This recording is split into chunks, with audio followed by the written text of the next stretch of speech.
Hi, a very, very warm greeting to you wherever you are watching me from. Thank you so much for taking your precious time to watch this video.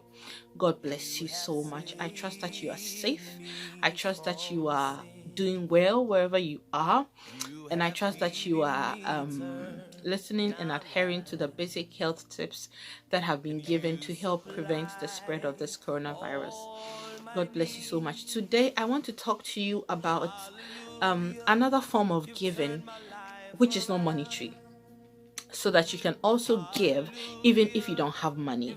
And this form is known as serving. Okay, now when you read Matthew chapter 20 from verse 26 to 28, the Bible talks about he who wants to be chief among you to serve, he who wants to be great among you to serve, just as Jesus Christ came not to be served but to serve, and just as he gave his life as a ransom for us.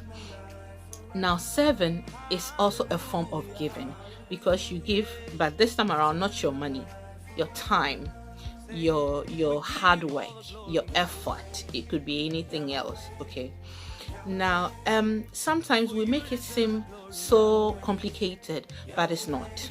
And sometimes we feel that it has to be something grand, it has to be something big before it counts. No, it starts from you and the people around you, your office, your school, your neighborhood, the compound where you live. That is where it starts from.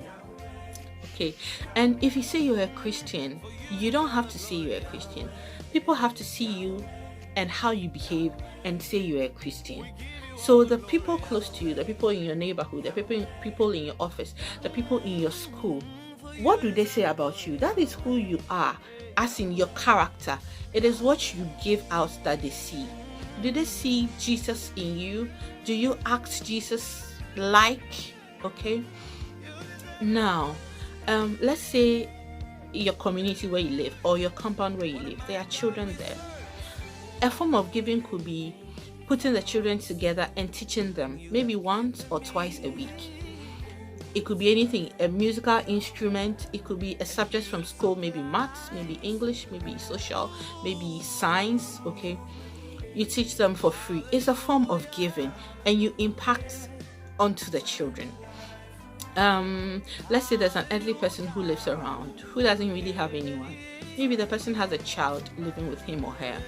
You could go once in a while, once a week, to help wash, cook, clean the house, or sometimes just to keep them company. It's really nice, and they appreciate it when you do that.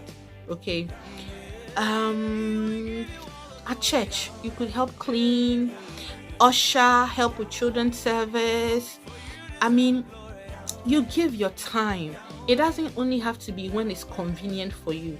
It doesn't only have to be when you have time that you do it, but you should make time for it. Okay, and when you're intentional about it, it's so rewarding, and God blesses you. And it's also a form of evangelism. Okay, so that someone looks at you and can even approach you and ask you, oh, I see the way you carry yourself, I see the way you act, the way you talk. Where do you church? Whose child are you? How do you do it?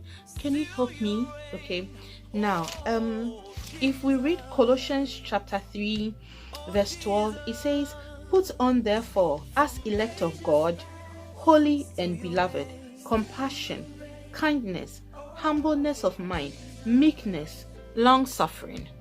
Long suffering can also be called tolerance. Okay, so you have to be tolerant, you have to be patient, you have to be kind, you have to be humble. Now, if you're not kind and you're not humble, you can't serve others.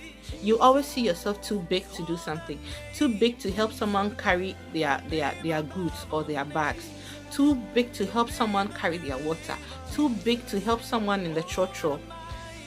If you're not kind and you're not humble, you can't do these things. The Bible tells us to put it on as a cloth every day. So just as you put on your dress and you go out, wear kindness, wear humility, wear tolerance. There's someone in your area who is always talking trash, always talking nasty things. You don't have to talk nasty back.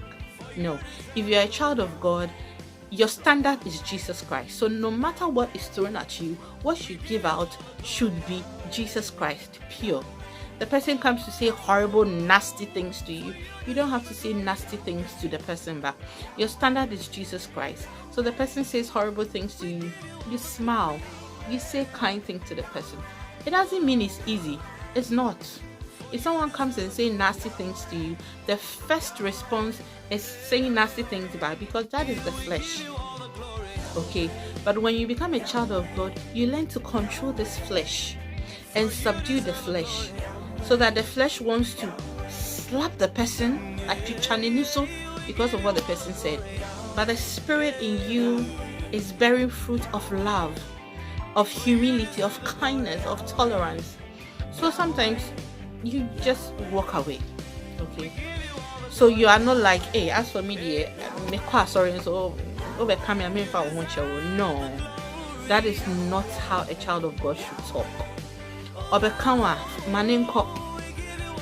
I mean, you don't have to be nasty. You don't have to be all over the place. No, let others see Jesus in you. Evangelize, even when you are not opening your mouth. In your dressing, let people see you and say, sister, you obuni you can't say obuni and yes, or nam no come me pacho. But on Kasai no krana o tremo, the way the person dresses, the way the person talks to people, the humility. Someone is sitting somewhere or the tuni bafo. Let them use you to before, okay? Let others see Jesus in you. And these are some of the things you can do to be kind and to serve, okay? So remember that giving is not only in the form of money. You can also give by serving. God bless you so much, even as you think about how you can also give the little that you can in terms of service in your community, in your office, in your school, wherever you find yourself, okay? And God will bless you so much. Thank you so much, and have a very, very wonderful day. God bless you.